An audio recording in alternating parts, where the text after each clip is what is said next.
दादासाहेब, आम्हाला एक शब्द मात्र खूप आवडला. कुठला शब्द? तो शब्द आहे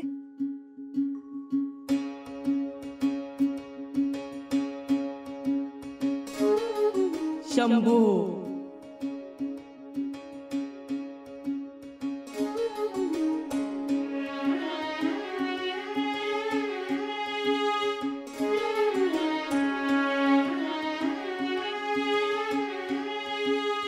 शंभो. हो, शंभू. प्रारंभी हा शब्द उचित आहे. शंभो. आवडला कविराज? जी राजन, बहुत ही सुंदर है. मुद्रा का आद्य अक्षर शंभो. वाह वाह राजे, तुम्ही तर सुरुवात करून दिली. मग त्याच्या पुढे माझा जुळणार. त नमामि शंभो त नमामि. विचार करू. राणीसाहेब, तुम्ही ऐकू. राजे, आम्ही सुद्धा संपूर्ण श्लोकावर खुश नाही, पण त्यातला एक शब्द आम्हाला खूप भावलाय.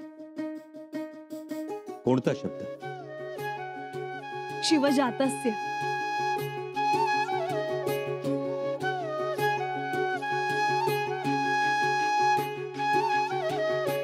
शिवजातस्य. सुंदर.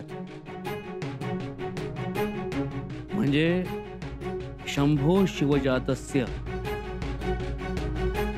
राजन, आपण मुद्रेची सुरुवात श्रीने करूया.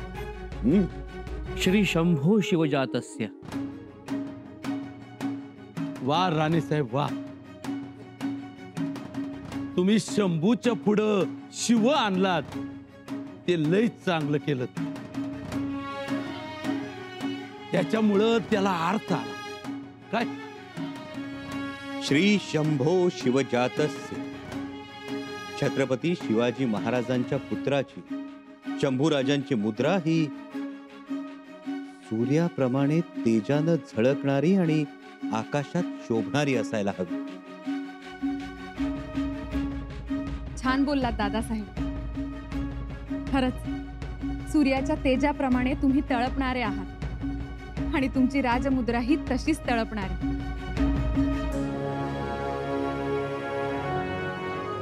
मुद्रा द्यौरीव राजते. बरोबर कविरा? जी, अप्रतिम.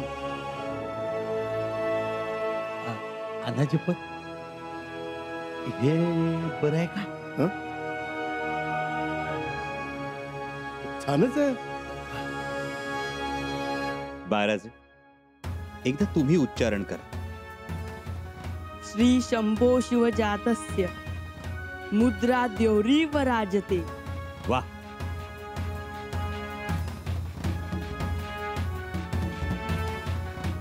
कविराज, तुम्ही नाही प्रयत्न केलात मुद्रा लिहिण्याचा?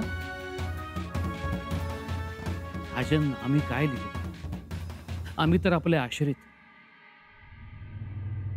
हो, पण एक सांगतो, जो कोणी आपला आश्रित आहे, जो कोणी प्राणी मात्र जीव आहे, तो सुरक्षित आणि आनंदी आहे. हेच संस्कृत श्लोकात कसं सांगता येईल? यदंकस्य विनोलेखा, यदंकस्य विनोलेखा वर्तते कस्य नोपरी. यदंकस्य विनोलेखा वर्तते कस्य नो परी. वा. झाली आमची राजमुद्रा तयार. श्री शंभो शिवजातस्य मुद्रा द्यौरीव राजते. यदंकस्य विनोलेखा वर्तते कस्य नो परी. राजन, अप्रतिम. वा. म्हणजे शिवपुत्र श्री शंभूराजे यांची राजमुद्रा सूर्याच्या तेजाप्रमाणे आकाशी शोभते आहे. लोकांच्या कल्याणाकरिता तिचा अंमल सर्वत्र गाजणारा आहे. त्यासाठी ही मुद्रा सदैव प्रकाशमान आहे. वा. मुद्रेच्या मजकुराचा अर्थ ऐकल्यावर कुणाच्या बी अंगावर मुठभर मास चढल. राजन, समर्पक मुद्रा आपल्याला शोभणारी. आणखी एक. आमच्या आबासाहेबांची पवित्र राजमुद्रा ही अष्टकोनी होती, परंतु आमची मुद्रा ही उभी पिंपळपानी असावी. 7 ओळींची षोडश बुरुजी आणि द्विवलयी असावी. आणि मुद्रेची मर्यादा ही अशी असावी. मर्यादेयम विजयते. विजयते विराजते नाही. मर्यादेयम विजयते.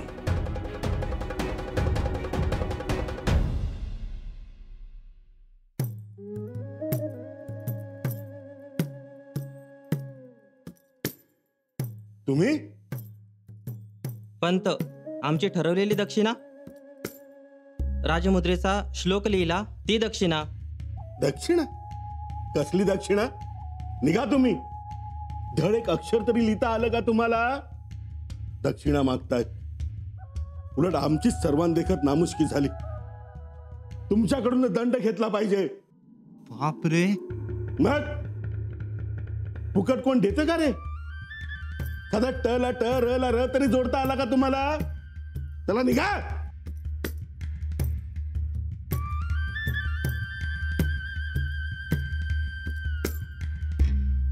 अधिक मेहनत घेतली असती तर मिळाले असते त्यांना 2 मोहरा आणि आमची मान उंचावली असती. ऐकलं का? त्यांनी मेहनत घेतली होती, थोडं द्यायचं होतं काहीतरी मेहनतीचं फळ म्हणून. स्वराज्यासाठी आम्ही प्रामाणिकपणे एवढी मेहनत घेतली, काय फळ मिळालं आम्हाला? पंत, फळ मिळणारच नाही असं तर नाही ना? मिळेल. हो म्हणजे शंभूराजेच म्हणाले तसं, सर्वांना सामावून घेऊ म्हणून. सामावून घेतलं म्हणजे सगळंच मिळालं असं होत नाही रावजी नाना. जबाबदारी पाहिजे. शिमग्यातलं सोंग नको आपल्या वाट्याला यायला. शिमग्याचं स्वांग? हो, म्हणजे आपल्या हाती फक्त बिदागी रागायची आणि त्या कलुशाच्या हाती लोण्याचा गोळा लागायचा. तो कलुशा म्हणजे खाली मुंडी पाताळ तोंडी आहे, डोक्यावर बर्फ आणि जिभेवर साखरेचा खडा. पाचाड, पाचाडवरून गडावर, गडावरून सदरेवर, सदरेवरून खासा सदरेवर आणि खासा सदरेवरून आता शंभूराजांच्या अंतःकरणात उतरलाय तो. वय वय. अहो, राजमुद्रेचा मजकूर सांगताना शेवटी केलीच की ढवळा ढवळ.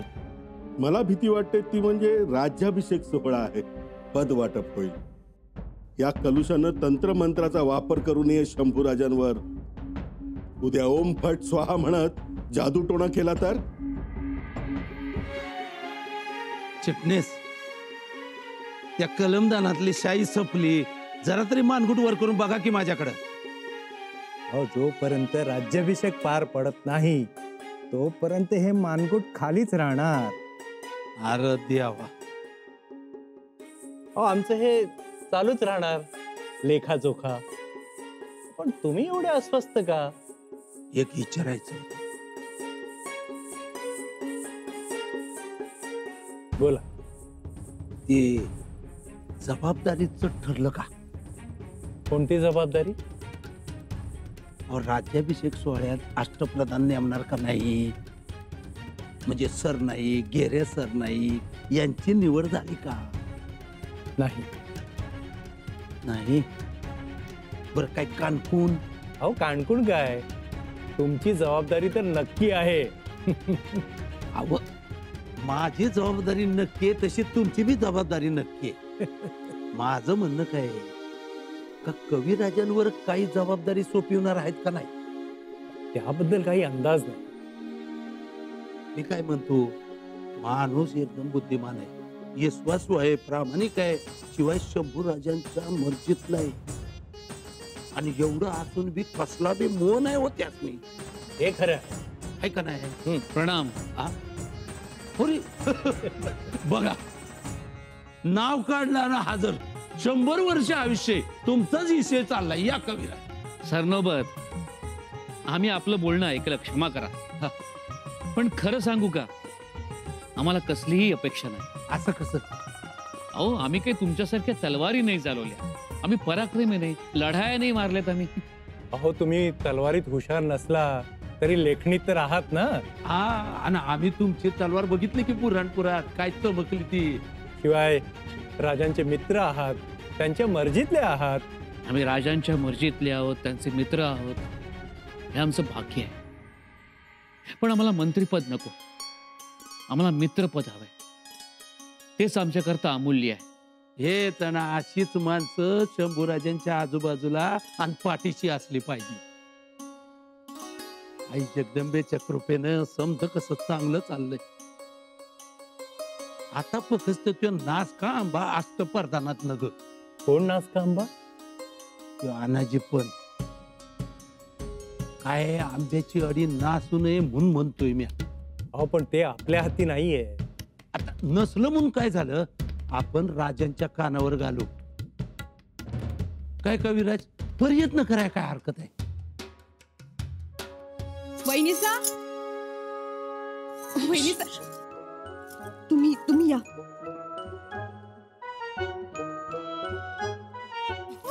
हळू बताशीबाई, राजे झोपलेत.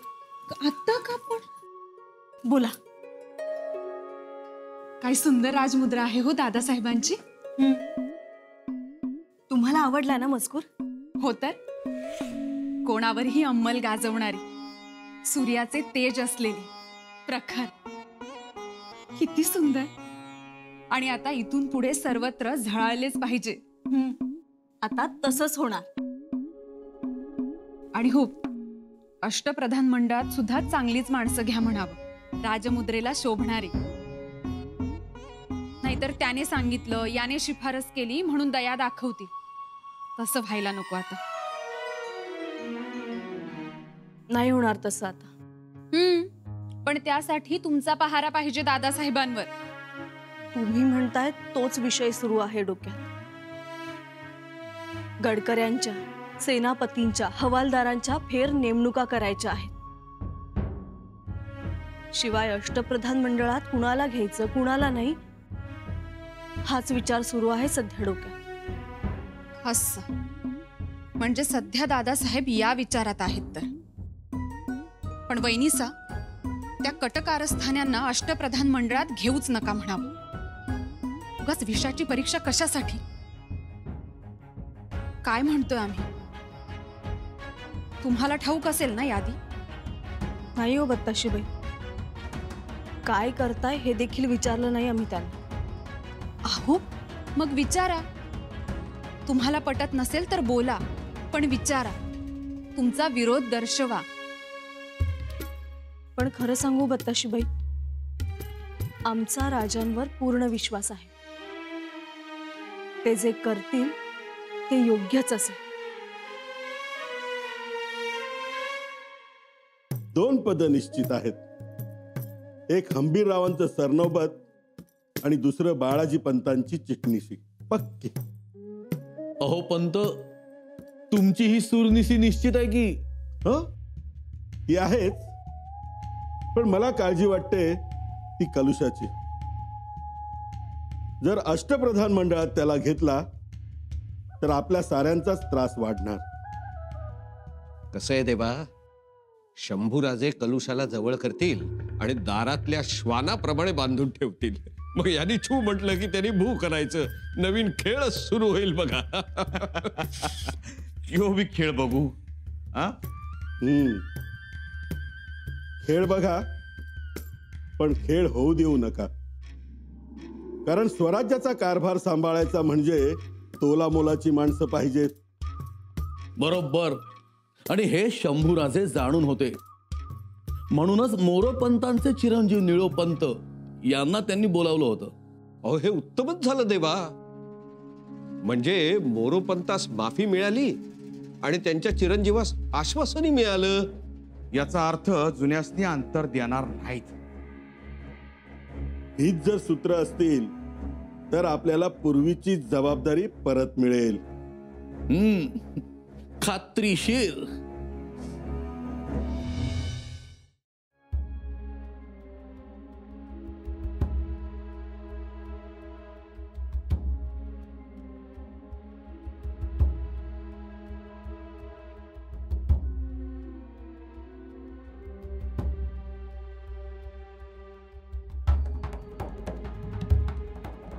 रात्री उशिरापर्यंत बसला होता.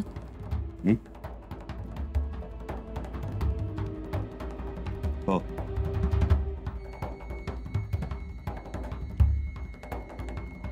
काही वेळापूर्वी बत्ताशीबाई आल्या होत्या.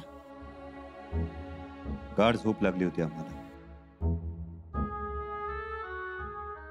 विचारत होत्या यादीचं काय झालं.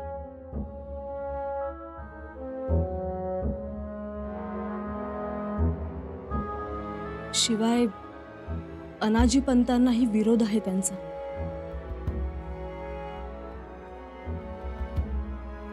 राणीसाहेब, प्रत्येकाची वेगवेगळी मतं आहेत.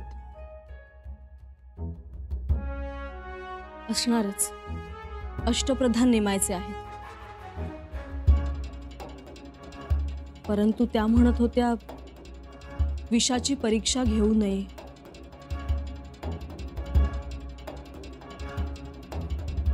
आम्हालाही तसंच वाटतं. परंतु राणीसाहेब, कधी कधी विषातही औषधाची मात्रा असतेच ना. विषात औषधाची मात्रा. ज्याप्रमाणे सापाचं विष उतरवण्यासाठी आघाड्याच्या कण्हेरीच्या मुळ्यांचा उपयोग होतो, एखादा निष्णात वैद्य कण्हेरीच्या मुळ्यांचा खुबीनं उपयोग करून विष उतरवतो, तसंच करायचं. जर अनाजी पंतांचा स्वराज्यासाठी उपयोग होणार असेल तर तो करून घ्यावा असं वाटतं आम्हाला.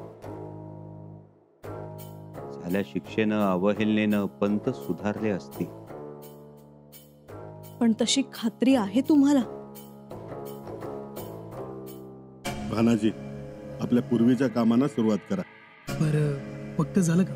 हो, खबर पक्की आहे. यादीत नाव आहे. सुरनिसाची पगडी डोक्यावर राहणार हे पक्क झालंय. देवच पावला म्हणावं. होय. आणि ज्या सावकारांनी, शेतकऱ्यांनी, बड्या धेंडांनी पद नाही म्हणून या अनाजीकडे दुर्लक्ष केलं होतं, मोडीत काढलं होतं, त्यांना तंबी द्या. म्हणावं तुमचा बाप येतोय पदावर. जी सांगतोच. आणि शेतसाऱ्यावर ठरलेल्या दामावर आपल्याला वाटा पाहिजे म्हणून सांगा. जी. आणि जे हो नाही म्हणतील त्यांच्या घरावर जप्ती आलीच म्हणून समजा. हो, होय. आणि हो, आपल्या अखत्यारीतील शेतकऱ्यांना इशारा द्या. तुम्ही वसुली सुरूच करा. जी जी जी. माझं सुरनीस म्हणून नाव पुकारलं की मीही निघालोच प्रभा नवल्लीकडे. जी जी जी. निघा. राणीसाहेब, आम्हाला असं वाटतं की अनाजी पंतांना एक संधी मिळायला हवी. म्हणजे प्रत्येकालाच संधी मिळायला पाहिजे. माणूस सुधारणारा असेल तर संधी मिळावी राजे. राणीसाहेब, अनाजी पंत नक्की सुधारतील. व आबासाहेबांचा सहवास लाभलाय त्यांना. आणि एव्हाना चूक उमगली असणार. ते आहेच म्हणा. शिवाय अनाजी पंतांना आता संधी हवी आहे, जबाबदारीची प्रतीक्षा आहे. त्यामुळे झालं गेलं सगळं विसरून त्यांनी प्रामाणिकपणे स्वराज्याची सेवा करावी, एवढीच आमची अपेक्षा आहे. चाल चाल. काय झालं रायप्पा? नीट बघा याला. ओळखलत का? कुठंतरी पाहिलंय याला. बहुधा गडावरच पाहिलंय.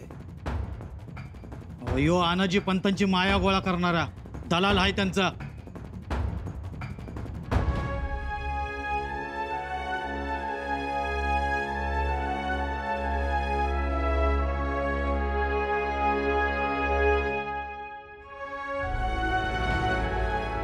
आठवलं. पण हा आत्ता इथं कसा? पंतांकडून स्वराज्याच्या सावकारांना निरोप घेऊन निघाला होता. मोठमोठ्या शेतकऱ्यांना धमक्यांचे बोल घेऊन चालला होता. मोहरा मागितल्या? जी धनी. नाही नाही राजा, नाही, मी असं काही नाही केलं. रायप्पा, घेऊन जा. नाही राजा, राजा नाही, राजा, राजा नाही, राजा, राजा नाही, राजा.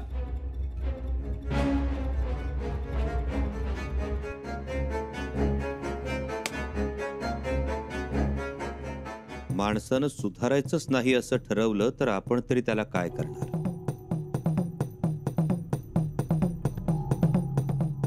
राणीसाहेब, ही बघा यादी.